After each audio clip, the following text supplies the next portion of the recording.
My friends, when people ask me, Jack, which country do you think is ahead of the rest of the world? Most expect me to say America, or maybe China, maybe even India today. But let me surprise you. It's not always the biggest that lead. Sometimes it's the smallest. And in this case, it's Singapore. I know for some of you, this sounds strange.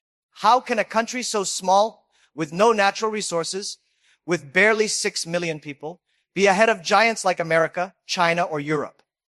But the truth is not about size. The truth is about strategy, foresight, and discipline.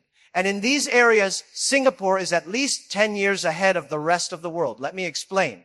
First, think about planning. Most countries plan around elections. 4 years, 5 years, short-term cycles. They ask, what can I give the people today to win votes tomorrow? That's politics. But Singapore is different. It thinks in decades, not years. It plans as if it is playing chess, not checkers. And that is why, while others are constantly reacting, Singapore is always preparing.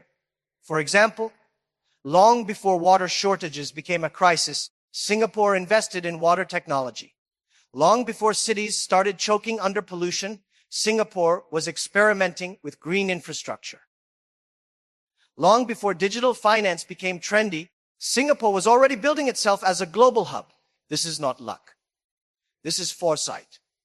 Second, think about discipline. When you walk through Singapore, you feel it. The rules, the order, the cleanliness, the structure. Some people call it strict. I call it disciplined, because without discipline, a small nation surrounded by larger neighbors cannot survive. And discipline is not just about following laws. It is about building trust. Investors trust Singapore. Businesses trust Singapore. Citizens trust the system. And trust is the most valuable currency in the world. Now look at the bigger powers. America is powerful, but divided. China is strong, but sometimes feared. Europe is rich, but slow. Singapore, on the other hand, is trusted, efficient, and agile. And that is why companies, banks, and governments from around the world continue to rely on it. Third, think about adaptability. The world is changing faster than at any time in history. Old industries are dying. New technologies are emerging. Global power is shifting. Most countries resist change because change is uncomfortable. But Singapore embraces it. It knows that survival means adapting faster than others. That's why Singapore shifts its economy again and again, from trading port to manufacturing to finance to digital hub. Every time the world changes, Singapore reinvents itself. That is what makes it 10 years ahead. Let me give you a story. In the late 1990s, when Asia was hit by the financial crisis, many countries were shaken. Economies collapsed, governments fell. But Singapore was prepared. It had reserves, it had discipline, it had governance. While others stumbled, Singapore adapted. It learned from the crisis and came back stronger. That ability to turn crisis into opportunity is exactly why it is ahead. Today, the world faces new crises: AI, climate change, geopolitics, wars, and broken supply chains. Most countries are panicking, arguing, and playing blame games. Singapore. It is already building strategies, investing in the future, and testing solutions. By the time others wake up, Singapore will already be there. And this is what I mean when I say Singapore is 10 years ahead. It is not about technology alone. It is about mindset. It is about being proactive instead of reactive. It is about seeing the storm before it hits and preparing the boat while the sky is still clear. Now, some of you may wonder, Jack, why does this matter to me? Why should I care about Singapore's model? I'll tell you why. Because the lessons are not just for nations. They are for you personally. Let's break it down. If Singapore is ahead because it plans long-term, then you must ask yourself, do you plan long-term? Or are you living paycheck to paycheck, year to year, always reacting instead of preparing? Most people fail not because they are not smart, but because they never plan beyond the immediate. If you want to be ahead in your own life, you must learn to think like Singapore. Invest today in what will matter tomorrow. If Singapore is ahead because of discipline, then ask, do you have discipline in your own life? Do you wake up when you say you will? Do you keep your promises? Do you stay consistent even when it gets boring? Discipline is not glamorous, but it builds trust. And once people trust you, whether in business, relationships, or leadership, opportunities come. And if Singapore is ahead because of adaptability, then ask yourself, when change comes, do you resist it or do you embrace it? Most people cling to the past, and that is why they get left behind. The people who succeed are those who adapt faster than others. Singapore shows us that you don't need to be big to be powerful. You just need clarity, consistency, and courage. And let me tell you something even more important. The world is going to copy Singapore. Whether they admit it or not, every country will one day follow this model. Why? Because the challenges of tomorrow, water, food, energy, climate, digital trust, cannot be solved with old thinking. They require exactly what Singapore has been practicing for decades. And yet, here's the warning. Just because Singapore is ahead does not mean it is safe. The world is changing so fast that even being ahead is not enough. You must keep running, keep adapting. And this is true for nations, companies, and individuals. So, if you are listening today, I want you to take Singapore not just as a country, but as a lesson. A living example of how to prepare, how to adapt, how to win, even when the odds are against you. Because here is the truth in the 21st century, survival is not about how much you have. It is about how fast you can change. And in this game, Singapore is 10 years ahead. But the question is, will you follow or will you be left behind? When I say Singapore is 10 years ahead, I don't mean that the people here are smarter than everyone else or that their leaders have some magical power. No. What I mean is that they made decisions decades ago that now look like genius. But back then, those decisions were not easy, not popular, and not obvious. This is where most of the world makes mistakes. Most governments, most companies, most individuals, they only do what is comfortable today. They avoid pain, they avoid risk, they avoid sacrifice. But the truth is, if you want to be ahead tomorrow, you must endure discomfort today. Singapore understood this. It raised taxes when necessary. It saved money when others were spending. It invested in education, in infrastructure, in research, even when the return was not immediate. That discipline, that willingness to sacrifice today for tomorrow, that is what separates winners from losers. And it's not just at the national level. Look at how Singapore invests in people. This country doesn't have oil or gold, but it has talent. It has brains. It has discipline. It has a system that nurtures talent. From education to lifelong learning, Singapore never stops training its people. That is why when the world changes, Singaporeans are ready. They may not be the cheapest workers, but they are some of the most adaptable. And in the global economy, adaptability is worth more than cheap labor. Now, let's look at technology.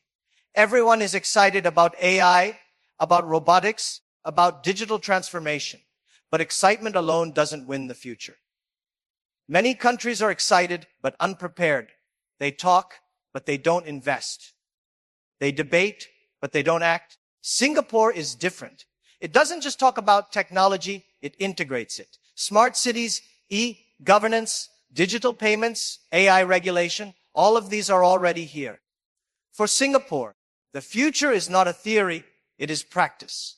And here's the key. When you integrate technology responsibly, people trust it. In many countries, people fear technology because they don't trust how it will be used. They fear data misuse, they fear corruption, they fear inequality. But in Singapore, because governance is trusted, people accept technology more easily.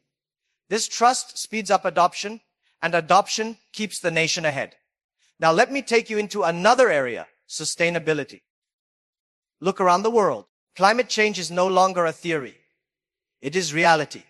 Floods, droughts, rising sea levels, extreme heat, it's all here. Most nations still argue about whose responsibility it is. But Singapore doesn't waste time on blame. It acts. It invests in green energy, in water recycling, in food security. It turns limitations into innovation. Think about it. A country with almost no land, no natural water, and no resources is becoming a model in sustainability. That is leadership. That is foresight. And mark my words, in the coming decades, the world will look to Singapore for solutions, because every city will face the same problems Singapore faces today. Now let's shift to geopolitics. The world is breaking apart into blocks. The US and China are fighting. Europe is struggling. Nations are turning inward, building walls. In this environment, trust is collapsing. But Singapore is different. It is neutral. It is open. It is respected by all sides. This is why global businesses choose it as a base. This is why international talks often happen here. In a world of distrust, Singapore is a trusted bridge, and bridges are more valuable than ever. Do not underestimate this role. Small nations often fear being crushed between giants. But Singapore proves that if you play smart, you can turn geography into advantage. Located between East and West, between India and China, between developed and developing markets, Singapore positions itself not as a victim of geography, but as the master of it. That is why, even when great powers clash, Singapore grows. But let me warn you, none of this came easy. Discipline never does. Sacrifice never does. Many Singaporeans paid the price in the past. Strict policies, tough expectations, sacrifices in freedom for the sake of order. Some criticized it. But if you look at the results, stability, prosperity, respect, you cannot deny the effectiveness. The lesson here is clear. You cannot have everything. You must choose. And Singapore chose survival, discipline, and long-term prosperity over short-term comfort. That is why it is ahead today. Now, I want to speak directly to you, because this is not just a story about one country. This is a mirror for your own life. Ask yourself, are you preparing now for the challenges that will come 10 years later? Or are you only reacting to the problems of today? Are you investing in learning, in skills, in health, in savings? Or are you living only for now? Most people fail because they copy the short-term mindset of politics. They want comfort today and assume tomorrow will take care of itself. But tomorrow punishes the unprepared. Just as nations collapse when they fail to plan, individuals collapse when they fail to invest in their own future. If Singapore can be ahead by thinking long-term, so can you. If Singapore can build trust through discipline, so can you. If Singapore can adapt faster than the rest, so can you. Look at your career. Are you stuck because you fear change? Look at your business. Are you losing because you refuse to adapt? Look at your family, your finances, your health. Are you planning for the future, or are you living only for today? Let me tell you, being ahead is not about intelligence. It is about discipline. Being ahead is not about resources. It is about resourcefulness. Being ahead is not about luck. It is about choices. And the same way nations rise or fall based on their choices, you rise or fall based on yours. The world is entering a dangerous decade. Wars, economic shocks, technological disruptions, climate disasters, they are all coming. Most nations will be caught off guard.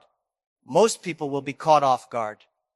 But you don't have to be. If you learn from Singapore, if you copy its mindset, you can be ahead of the storm.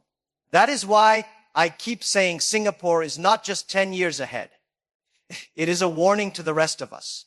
It shows us what happens when you prepare, and it shows us what happens when you don't. The question is, will we learn, or will we wait until it's too late?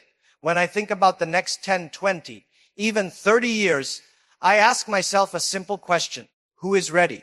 Who is really prepared for the future that is already knocking on our doors? Many nations are still debating.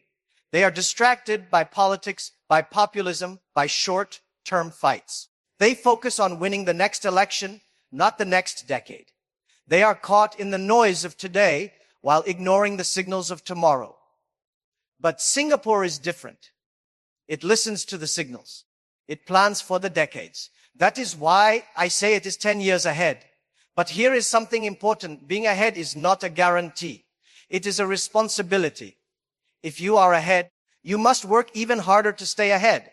The moment you stop running, the world catches up. The moment you get arrogant, the future humbles you. And Singapore, despite all its success, faces this same challenge. Let me explain. The danger of success is complacency. When you are small and struggling, you are hungry, you are focused, you are disciplined. But when you succeed, you relax. You enjoy the fruits, you get comfortable. And comfort is the enemy of progress. Many nations fell not because they lacked power, but because they became too comfortable with power. Rome fell. Great empires fell. Even powerful corporations fall the moment they stop adapting. So my warning is not only to the world, but also to Singapore itself. Do not lose the hunger. Do not lose the discipline. Do not lose the long-term mindset that made you who you are. If you keep it, you will remain ahead. If you lose it, you will fall like the rest. And this lesson applies to all of us. Many of you here may have achieved success in your careers, in your businesses, in your lives. Maybe you are comfortable now. But remember, success is temporary. Comfort is dangerous. The world will not stop changing just because you feel secure. If you stop learning, if you stop adapting, if you stop being hungry, then you will fall behind. No matter how successful you are today. This is why I admire Singapore. Because even after achieving wealth and recognition, it continues to plan, to adapt, to innovate. It does not take success for granted. It knows the storm can come at any time, and it prepares for it. This is the mindset we all need. Now, let's look at the global stage. The United States is facing division at home. China is wrestling with slowing growth and global suspicion. Europe is struggling with energy, demographics, and unity. Many countries in Asia, Africa, and Latin America are trying to rise, but corruption, instability, and short-term politics drag them down. In this world of chaos, Singapore shines not because it is perfect, but because it is consistent. Consistency is rare today. Trust is rare. Discipline is rare. And that is why Singapore stands out. That is why global investors, businesses, and leaders pay attention. But again, remember, this is not just about one nation. This is a global signal. The future will not belong to the biggest or the strongest. It will belong to those who adapt, who plan, who earn trust. That is why nations like Singapore matter. They are the laboratories of the future. Think about sustainability. Think about digital governance. Think about AI regulation. These are not abstract issues. They are survival issues. And most of the world is not ready. But Singapore is experimenting now so that when the time comes, it will already have the answers. And this is exactly why I tell you, watch Singapore carefully. Study its decisions. Learn its lessons. Because what you see there today, you will see everywhere else tomorrow. Now let me turn this back to you as individuals. You may not lead a country, but you lead your own life. And in your life, the same principles apply. Are you planning for the long term or just living day by day? Are you building discipline or are you giving into comfort? Are you embracing change or are you resisting it? Are you earning trust or are you taking shortcuts? If your answer is the first in each case, you are already ahead. If not, you must change now. Because the future will not wait for you. It will not slow down just because you are not ready. Singapore proves that you do not need size, resources, or luck to win. You need clarity, strategy, and resilience. And you can apply this in your own journey. Let me share something personal. When I started Alibaba, we were small. We had no money, no brand, no power. Nobody believed in us. But what did we have? We had vision. We had discipline. We had trust in each other. And we adapted every time we were challenged. That is why we survived, why we grew, why we succeeded. The same principles that built Alibaba are the same principles that built Singapore. And they are the same principles that will build your future if you choose them. So here is my message. Do not envy Singapore. Learn from it. Do not complain that you are small. Use it to your advantage. Do not wait for luck. Build your own strategy. Do not waste time chasing comfort. Build trust, build discipline, build resilience. Because in this world, the future belongs not to those who wait, but to those who prepare. Singapore is 10 years ahead. The world will follow. The only question is, where will you be when the shift comes? Will you be leading or will you be left behind? The answer is in your choices today. So stay hungry, stay disciplined, stay adaptable. Be like Singapore. Think beyond yourself. Build for tomorrow. And one day others will look at you and say, you were ahead. Thank you.